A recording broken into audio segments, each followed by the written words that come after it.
As always with the Arab-Israeli, or Iranian-Israeli, conflict, the real danger isn't the regional conflict, but how it might escalate. In the 1973 war, the Soviets threatened to send troops to Egypt unless Israel agreed to a ceasefire. The United States responded by going on nuclear alert. Could Israeli airstrikes in Syria trigger war between Israel and Russia? Israel remains determined to continue pounding Iranian forces in Syria in a bid to keep Tehran's forces away from Israel's northern border. At the same time, Russia has thousands of troops in Syria that could be caught in the crossfire, or even become belligerents if Moscow tires of its Syrian ally being pummeled. And if Israel and Russia come to blows, would Israel's big brother, the United States, feel compelled to intervene? Yet Israel's policy boils down to this: it will do whatever it sees as necessary to eject Iranian forces from Syria. And if Russia doesn't like it, then that's just the price of ensuring that Syria doesn't become another Iranian rocket base on Israel's border. Relations between Jerusalem and Moscow are far warmer than during the Cold War.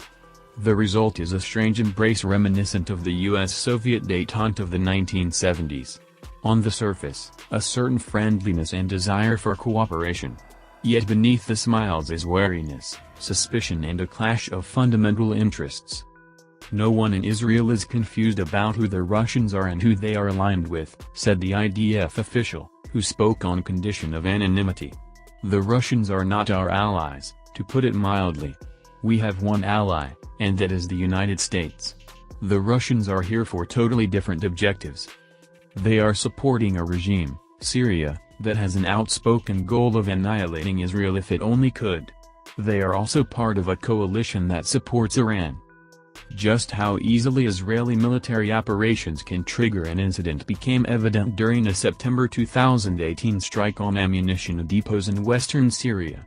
Anti-aircraft missiles launched by Syrian gunners accidentally shot down a Russian Il-20 surveillance aircraft, killing 15 people. Israel denies Russian accusations that it deliberately used the Russian plane as cover, or failed to give Moscow sufficient warning of the raid.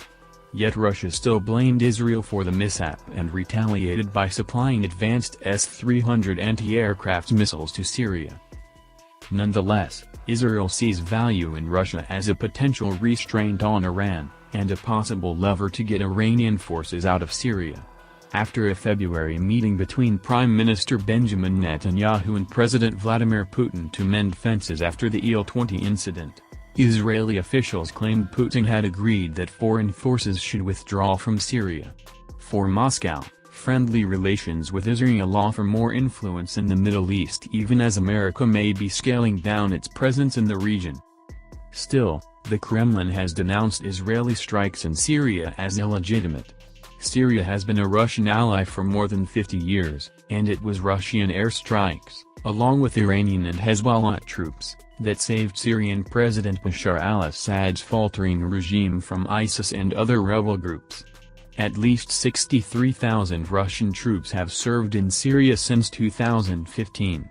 Though Putin has promised since 2016 that Russian forces would withdraw, Russia currently retains more than 5,000 troops and private military contractors in Syria, backed by several dozen aircraft and helicopters.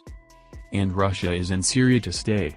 The Syrian port of Tartus is Russia's only naval base in the Mediterranean. In 2016, Moscow and Damascus signed a 49-year agreement that allows nuclear-powered Russian warships to operate from there.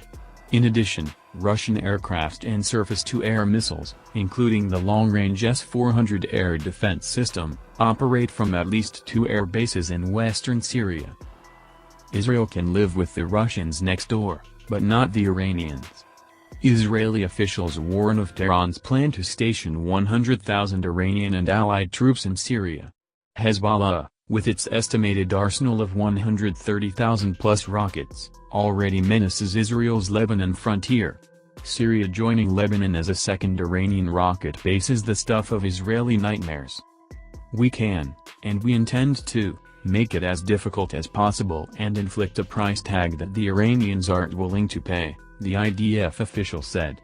And the Israeli Air Force has been just doing that, attacking Iranian and Hezbollah targets hundreds of times, Netanyahu announced after a devastating attack on Iranian arms depots near Damascus International Airport in January. "We continue to implement our plans," the IDF official replied when asked if Russia would deter Israeli raids into Syria. "Our activities suggest that, despite everything, we enjoy significant freedom of action." Can Israel target Iran and Syria without triggering a clash with Russia? There are deconfliction mechanisms in place, including a hotline between the Israeli and Russian militaries. "We are very strict about informing the Russians about our activities and that their operational picture is up to date," said the IDF official. Yet those procedures were not sufficient to avoid a downing of a Russian plane. Perhaps that ill-fated Il-20 was just at the wrong place at the wrong time. But if Israel resembles any mouse, it's Mighty Mouse, small, powerful and not afraid to use its fists. In fact, what makes a potential Israel-Russia battle so dangerous is that it is not hypothetical. After the 1967 Six-Day War, Soviet fighters were sent to Egypt. This led to a notorious July 1970 incident when in a well-planned aerial ambush over the Suez Canal, Israeli fighters shot down 5 Soviet-piloted MiG-21 jets in 3 minutes. Were the Israelis and Russians to come to blows, or if Moscow were to seriously threaten military force against Israel, could the United States risk a grave loss of prestige by not intervening to back its longtime ally? Could Russia, whose Syrian intervention is a proud symbol of its reborn military muscle and great power status, not retaliate for another downed Russian plane or a dead Russian soldier? Which leads to the ultimate question: could tensions between Israel and Russia lead to a clash between American and Russian troops? In the end, somebody will have to back down. But Iran isn't about to give up its outpost on Israel's border, and Russia probably can't force them to. Then there is Israel, which is grimly determined to stop Iran. For more videos and updates, please like this video and subscribe to our channel.